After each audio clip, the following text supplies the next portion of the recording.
ليوناردو دافنشي من أكتر البشر في التاريخ اللي تعرضوا لتشويه واختزال على مر العصور، ولحد وقتنا ده لو كتبنا في السيرش ليوناردو دافنشي هتلاقي نتائج البحث: شفرة دافنشي والتاريخ المحظور، دافنشي وأسرار الماسونية، دافنشي ومؤامرة دير صهيون، غموض الموناليزا والأسرار الخفية، دافنشي والكائنات الفضائية، دافنشي وأي حاجة سرية ومخيفة. بسبب جهل بعض الناس وصعوبة فهمهم لأفكاره وذكائه، كانت الأساطير والألغاز والحكايات الغامضة وجو شيق كده يسلي الناس. زي زمان قالوا عنه ده أكيد مشعوذ وساحر لما سرق جثث الموتى علشان يدرس عليها جسم الإنسان ويرسمه حتة حتة ويوجد لنا علم كامل اسمه التشريح. اتهم بالشذوذ علشان الفن والعلم كانوا كل شغفه ونسوا يكون له أي علاقة بامرأة طول حياته. اتوصف بالجنون علشان نباتي بيرفض أكل اللحم من بعد ما عاش مع الحيوانات وحس بالروح اللي جواهم وشاف منهم الحب والإحساس اللي فاقدينه البشر. دافنشي العالم والفنان العبقري اللي من طفولته وهو بيجرب ويتعلم ويسعى على فضوله وخياله في رحلة طويلة لصناعة العبقرية. بدأها من اللعبة في الجنان والمزارع وهيكملها في فينيسيا اللي هتصنع منه فنان كبير اسمه دافنشي بيتفوق على فنانين إيطاليا كلها وهو لسه شاب عنده 20 سنة. تعالوا نشوف إزاي ليوناردو دافنشي غير العالم.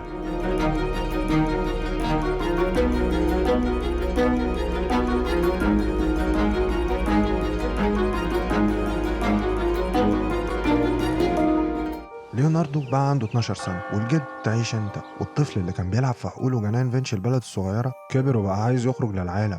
بيظهر دور الأب السير بيرو، هيتدخل ويقدم ايد المساعدة ويتكفل بحضانته ورعايته.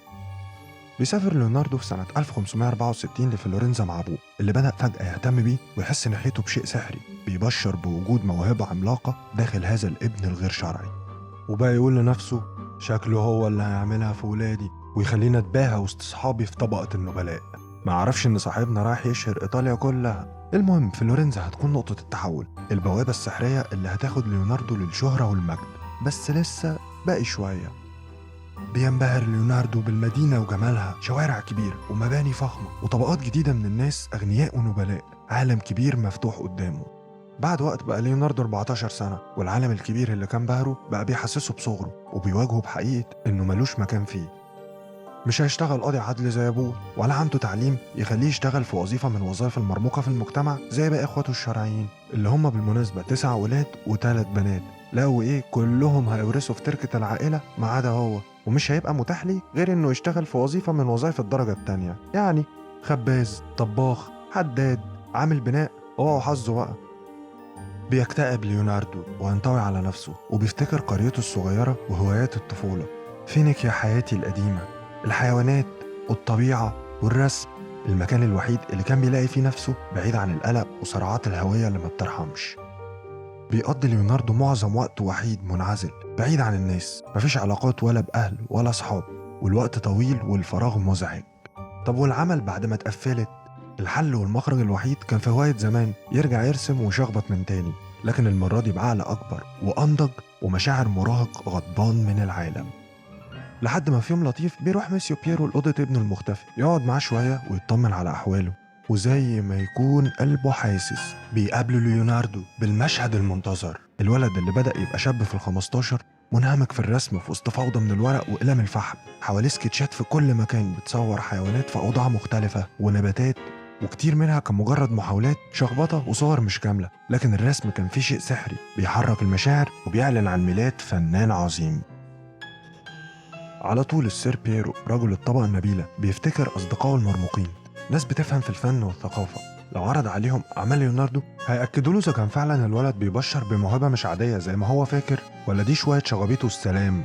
المهم الراجل ما كدبش خبر، خد الاسكتشات وراح طالع على طول على واحد من أصدقائه المهمين في عالم الفن.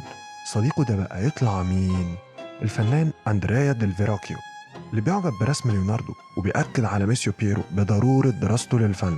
ومش بس كده، ده بيعرض عليه فرصة يدرس ويتدرب في ورشته الفنية، ولو أثبت كفاءته يشتغل معاه كمان كواحد من مساعديه. شكلها هتلعب اهي، والحظ بياخد باله من الشاب المكتئب الحزين. رحت لمكانك المناسب يا عم ليوناردو. ممكن تبقى متعرفش مين هو فيروكيو ولا ايه دوره في خلق فنان عظيم زي دافنشي. فيروكيو كان واحد من أهم فنانين إيطاليا وقتها وأكتر نحاتين جيله إبداع، وكمان رسام شعري.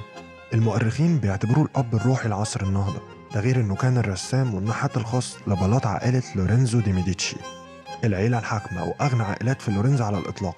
وافتكر الاسم ده ميديتشي هنرجع له تاني. كفاية نعرف إن ورشة فيروكيو خرجت فنانين زي مايكل أنجلو، بيترو بيريوجينو، أليساندرو بوتشيلي، لورينزو دي كييري، دومينيكو جيرلاندايو، اللي اتكلمنا عن لوحاتهم وإزاي ابتكروا فكرة المنظور في حلقة فن العصور المظلمة. أسماء كبيرة لفنانين عظماء غيروا شكل الحياة والتاريخ، كانوا الفرسان الأوائل لعصر النهضة اللي نور أوروبا كلها. المهم ليوناردو درس على إيد فيروكيو نظريات الرسم والنسب وقواعد الظل والنور، وتعلم إزاي يصنع الألوان كيميائياً لإنتاج عمل فني مكتمل، بالإضافة لأصول النحت لممارسة الأعمال المعدنية والخشبية واستخدام الجبس في التشكيل الجداري.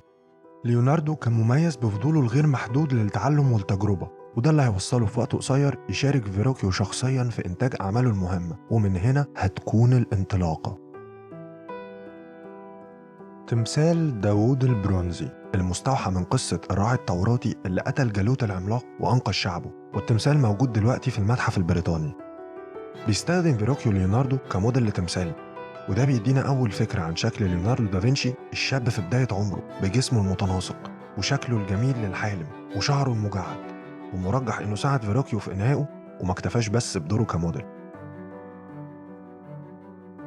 وفي سنة 1470 بيمسك ليوناردو أول فرشة جنباً إلى جنب مع فيروكيو اللي بيديله المهمة الأولى لرسم أحد العناصر في لوحته توبايس إن ذا أنجل الموجودة دلوقتي في متحف لندن الوطني.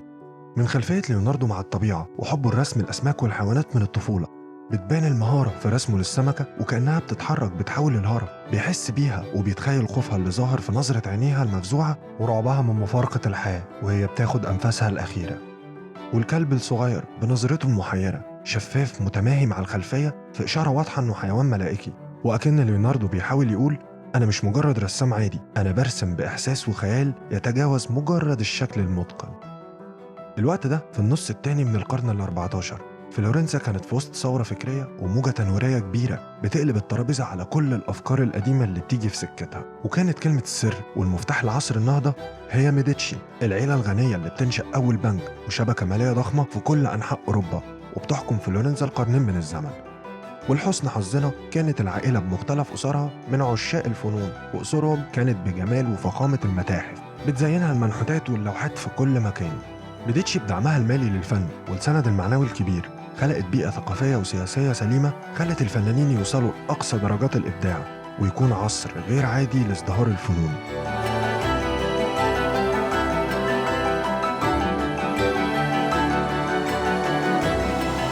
عمنا فيروكيو بقى كان فاهم كل ده وإن الفن بيعيش أزهى عصوره بعد مئات السنين من النوفة العصور المظلمة، والعروض هتنزل عليه ترخ زي المطر من الكنايس وقصور الأثرياء والنبلاء اللي بيزيد بناهم كل يوم وهتحتاج لتماثيل ولوحات ومشغولات فنية تزينها.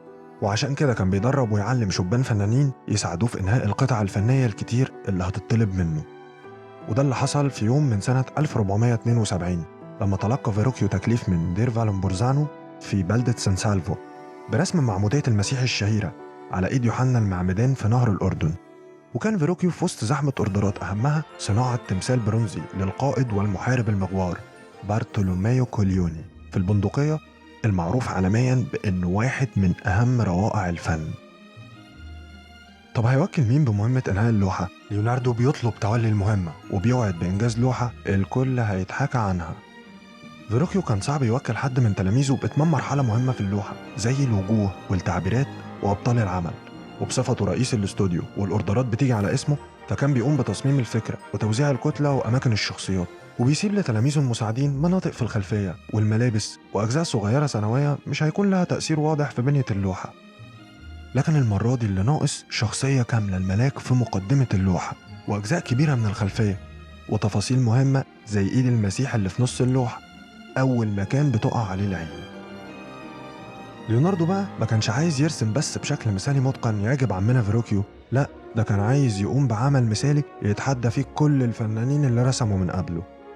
قبل الرسم بيفكر ازاي هيكون شكل الملاك وايه طبيعة مشاعره وانفعالاته، وبيروح يسأل الرهبان أسئلة زي هل الملاك المفروض يكون رجل ولا امرأة؟ طب قد ايه عمره؟ شاب بجمال فتاة ولا طفل؟ ممكن يكون حزين أو سعيد ولا بس بيتمتع بالسلام المطلق؟ وبيطلب منهم يشرحوا له النصوص المقدسة والمعنى من وراء المشاهد التوراتية اللي المطلوب إن اللوحة ككل توصلها في النهاية. بيرجع فيروكيو من البندقية وبيقف قدام اللوحة بعد ما ليوناردو خلصها منبهر مش مصدق.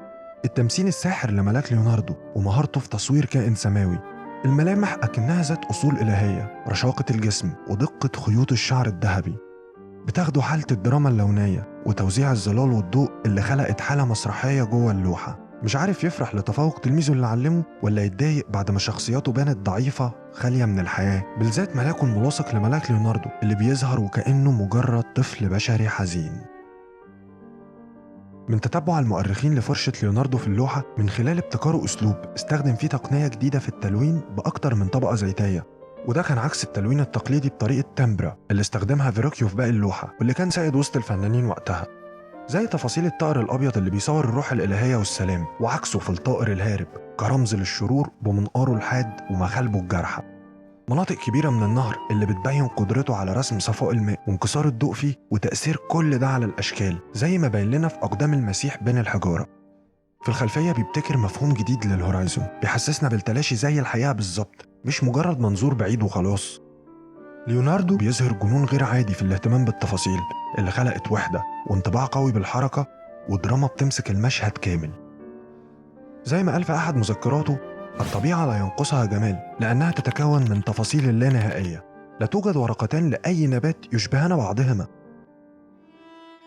فيروكيو لأنه فنان كبير قدر يفهم قدرة ليوناردو في تجاوزه للحدود المعروفة في الرسم وقتها، ومن الصعب مقارنته بأي فنان، وعرف إن فلورنزا بتشهد ميلاد عبقري جديد، وبيقرر إنه خلاص مش هيمسك فرشة تاني وهيكرس حياته للنحت من بعد ما شاب من تلاميذه بقى يفهم في الرسم أكتر منه. وفعلا كانت اللوحة الأخيرة له، ولمدة 10 سنين لحد نهاية حياته ما رسمش تاني. الكاتب جورجيو فازاري مؤرخ الفن الأول بيتكلم عن الواقعة دي في كتابه حياة الرسامين والنحاتين الأكثر تميزاً. بيقول: لقد غضب فيروكيو عندما رأى ما صنعه مساعده تلميذ صغير اسمه ليوناردو قد تفوق على سيده. وفصل تاني بيكتب عن ليوناردو: كان يحظى بقوة عقلية نادرة أن تتكرر، بحيث أن كل ما يوكل إليه بالاعتبار والتفكير كان يحوز السيادة والإتقان في ذلك المجال مهما كان. هيخرج ليوناردو من مملكة فيروكيو اللي قضى فيها 9 سنين، ليوناردو الشاب اللي في ال20 خارج دلوقتي لفلورنزا شخص تاني غير الطفل الوحيد المهمش اللي كان رايح لها في الأول.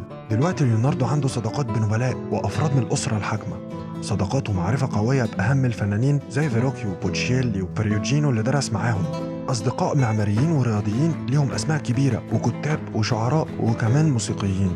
ليوناردو دلوقتي بقى اسمه ليوناردو دافنشي، أكن الطبيعة وقريته الصغيرة فينشي هترفض تسيبه وتتخلى عنه. لما كانت الناس لسه ما تعرفوش وتشوف رسمه أو تسمع عن عبقريته يسألوا: مين ليوناردو ده؟ محدش كان بيقول ليوناردو ابن السير بييرو ولا ابن كاترين أمه، الاتنين اختفى ذكرهم من حياته للأبد. الناس كانت بتقول: ليوناردو التلميذ البسيط اللي جه من الريف وتفوق على أستاذه، ليوناردو بتاع ورشة فيروكيو، يا عم ليوناردو بتاع فينشي، ليوناردو دافنشي.